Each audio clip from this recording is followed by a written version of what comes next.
Hey there everyone, my name's Oliver, I'm one of the physios at Recharge at Redefined. Today I wanted to run through some of the benefits of mobility training for those of us that are working on either an injury or we're just working on our strength and conditioning in the gym. So the mobility training can be really great in conjunction with those other modalities of exercise, and the reason for that is because we need both flexibility and mobility in order to have a really healthy system. And having a balance between those things is what keeps the body working really great. So today I want to talk a little bit more about the mobility side of things. We have obviously our muscles. When we're working on mobility, our muscles get stretched, but also our connective tissue, which is like the glue that holds everything together in our body. That stuff can get really tight, especially after an injury, or especially if we're doing a lot of strength training and not a lot of mobility work. That stuff gets really tight and it causes restrictions in parts of the body that then go on to cause problems elsewhere in the body too. When this connective tissue gets really tight, it also means that our joints are not moving through their full range of motion. So what mobility training and especially what yoga can do is it helps us to elongate all of those tissues, stretch everything out, get the joints moving in their full range of motion, so then the body is functioning at its optimum. And not only are we going to get quicker results for our injuries, we're also going to perform better in the gym. Okay, so one of the things that really helps with mobility training, especially when we're working on stretching things out in the body, is to activate the parasympathetic nervous system. So this is our rest and digest system. We spend so much time doing things and creating tension in the body, whether it's through exercise, whether it's through working, or whether it's through stresses and things we're doing in our lives. So actually causing that decompression and that relaxation in the body is the best thing for our mobility. So a great way of doing that, we'll just take a small spinal twist for an example. So lying on the back, easiest way to perform this twist is just rolling the knees to the side and then to the other side, so we're getting a nice stretch through the lumbar spine here.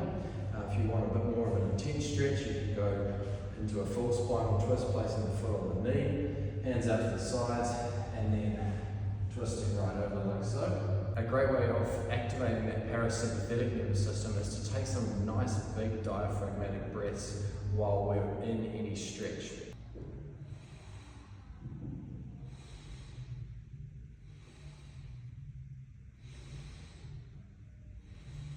So if we go into that stretch again, breathing in, and then as we go into the stretch, breathing out. And then once we're in the stretch, we can keep breathing in, filling that diaphragm up, so the breath is not in the chest, it's actually in the diaphragm, and then breathing out, relaxing even further into the stretch. So if we actually hold these positions for 3 to 5 breaths, the connective tissue starts to release, and then the joints get much more range of motion as well. So that's just a quick example of how to do that with that stretch.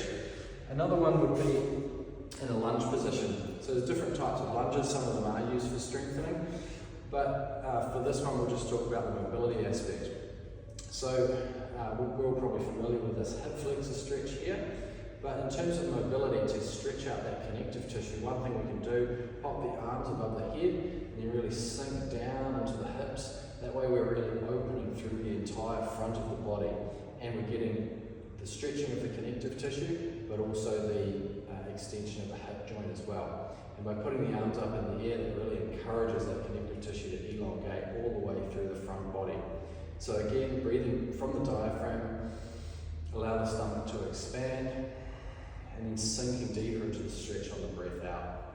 Again, 4 or 5 breaths in each one of these mobility exercises is going to give you the best results.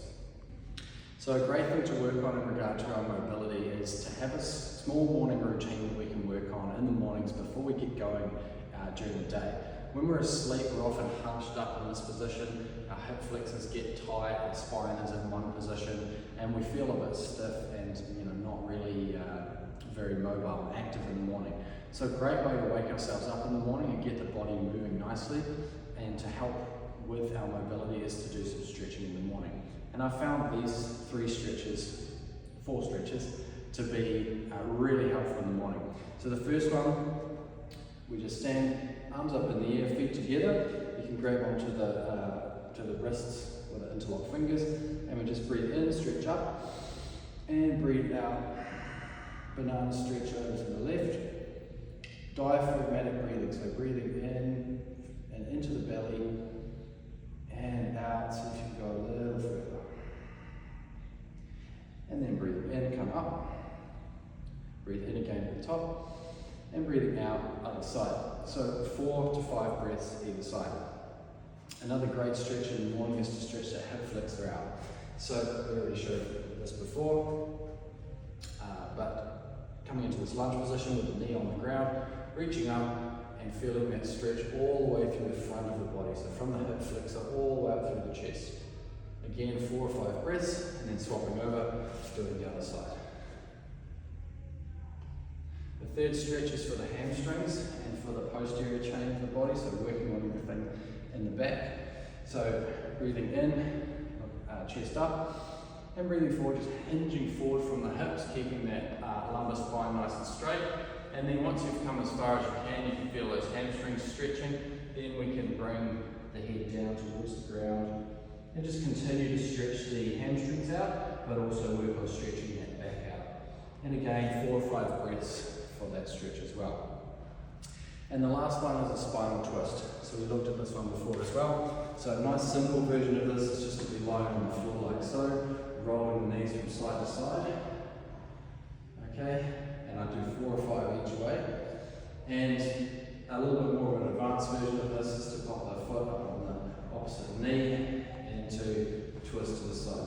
We want to make sure that that shoulder on the opposite side is not lifting off the floor.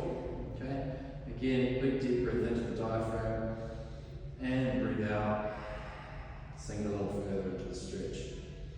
Again, do both sides, 4 or 5 breaths each side. This will make a huge difference to your day if you start with these simple stretches in the